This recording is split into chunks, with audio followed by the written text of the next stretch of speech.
За одоо гадуур бол ерөнхийдөө ханиад том уу элбэгшж байна. Тэрнтэй холбогдлоо бид нэр энэ ханиад томооны үед ямар зөвгийн бүтээгдэхүүн хэрэглэх вэ гэдэг талаар лайв хийсэн байгаа. За өнөөдрийн бидний ярих гэж байгаа энэ лайвын маань сэдэв болохоор манай энэ алтан зөвгийн группийн хүмүүсийн дунд явуулсан судалгаагаар хамгийн олон хүний саналыг аваад тэрэн дотроос бол сонгогдсон энэхүү сэдэв болоод хамар болон хоолой гэсэн энэ сэдвээр бид лайв хийх гэж байгаамаа.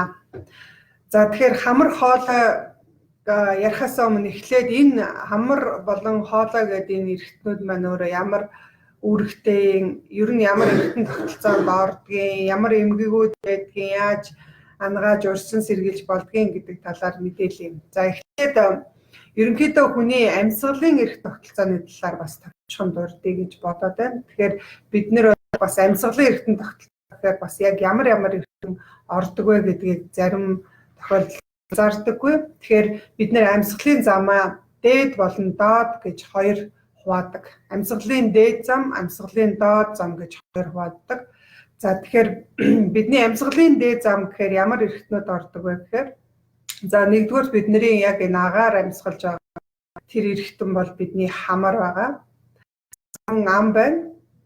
Тэгээд цаашлаад хамар амнаас цаашлаад ирэхээр бидний залгиур хоолой гэж байдаг. Мөн хүлсэн булчирхай гэж байдаг. За тэгээд төвөнх гэдэг эдгээр эрхтнүүд. Тэгэхээр саяны нэрлсэн эдгээр эрхтнүүд маань амьсгалын зам дээд эрхтнүүд байгаа. Өөрөөр хэлбэл амьсгалын дээд замын эрхтнүүдэд ордог. За тэрнээс доошлоод ирэхээр цагаан мөгөөрсөн хоолой, уурсан хоолой, за тэгээд уушг гэдэг эдгээр эрхтнүүд маань болохоор амьсгалын доод зам гэдэгт ордог.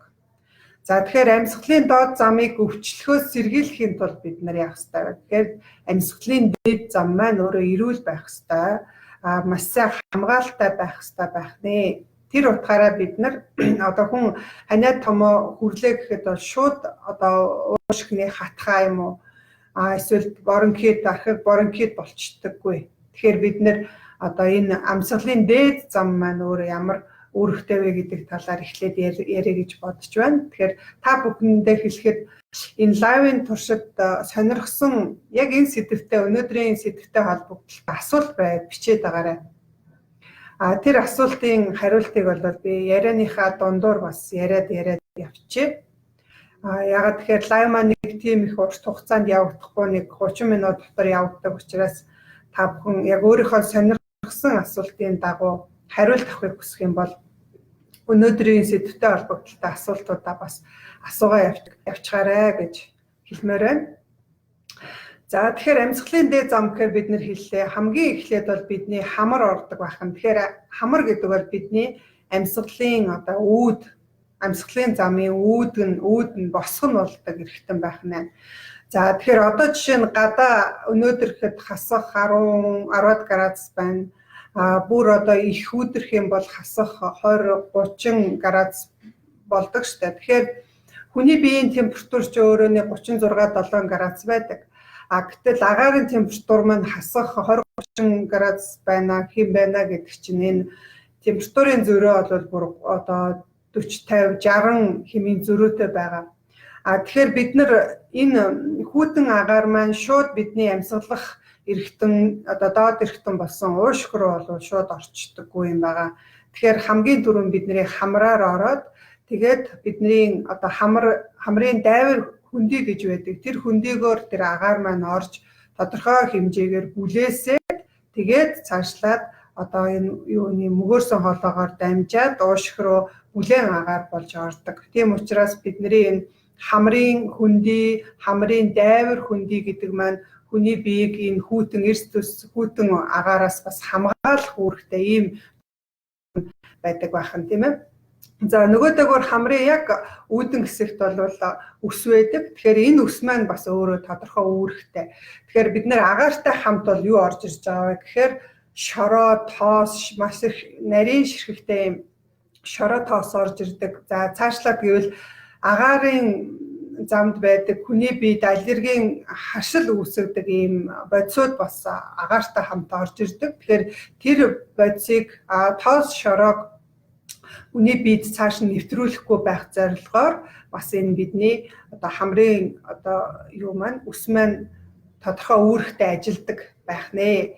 За тэгэхээр нөгөөдөөр бас юу ядг вэхээр тэр хамрын дайвар хөндий гэж за би энэ дээр зурган дээр та бүхэнд үзүүлье. Хамрын дайвар хөндий гэж яг аль юу хэлээд байгаа юм бэ гэхээр за энэ зурган дээр харагдаж байна.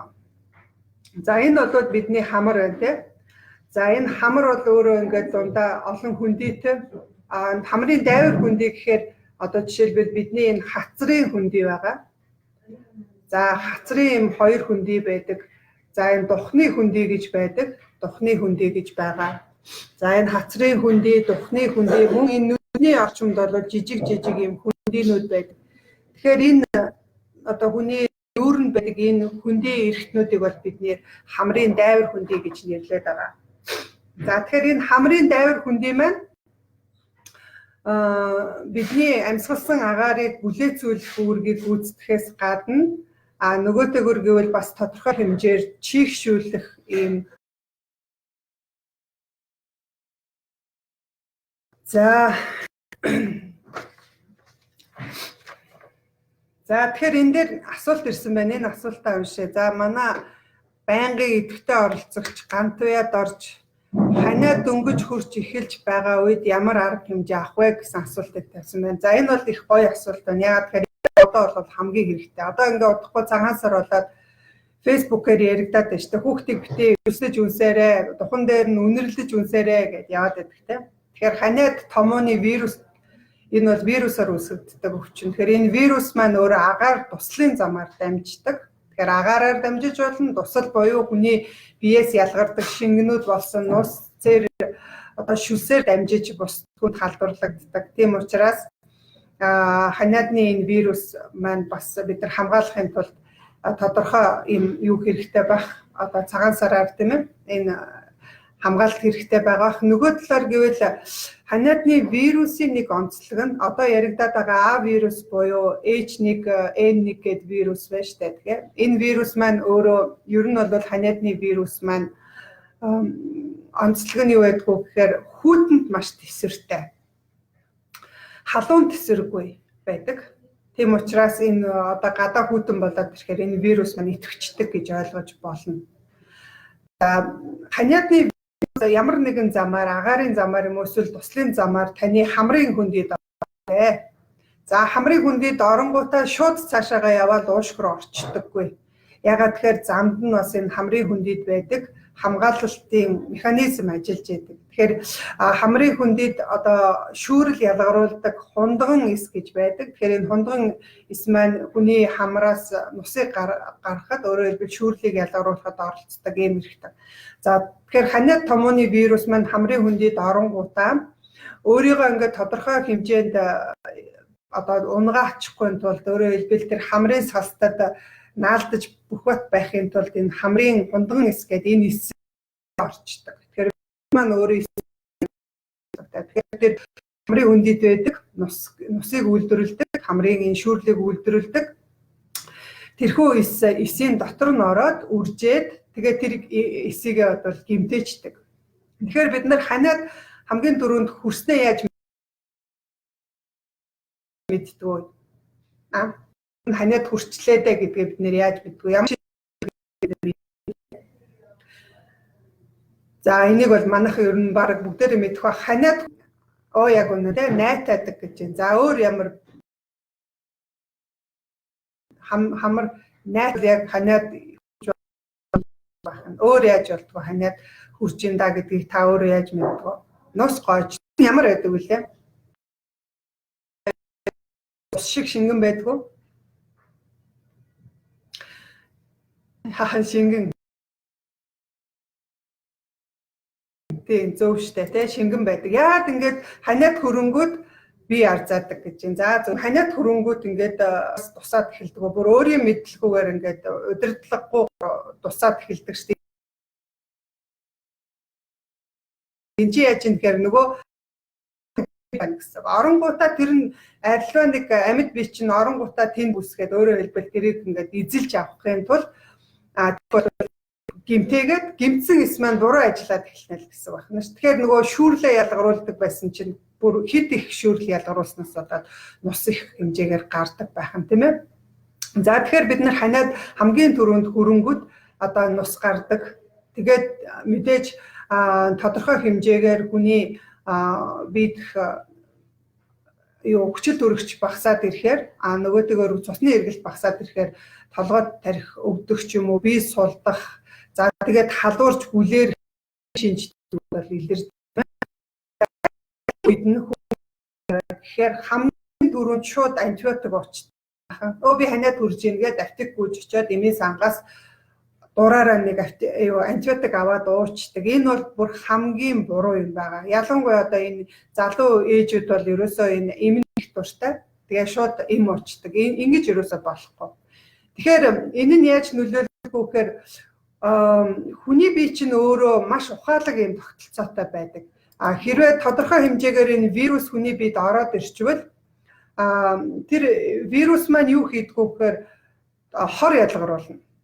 Тэр ялгаруулсан хор нь хамрын салтаар нэвчиж ороод цусан ороод за ингээд тархинд тодорхой хэмжээгээр мэдээлэл очихно.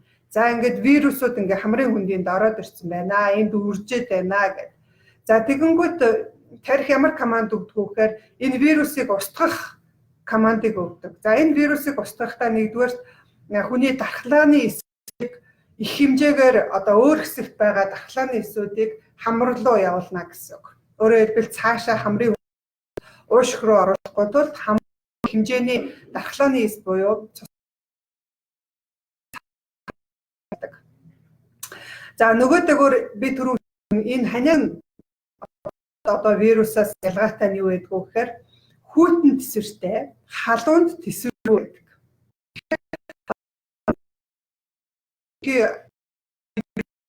36, 37, 37.5 градус байх ёстой байвал тархи бол тархинд байдаг одоо хэсэг байгаа.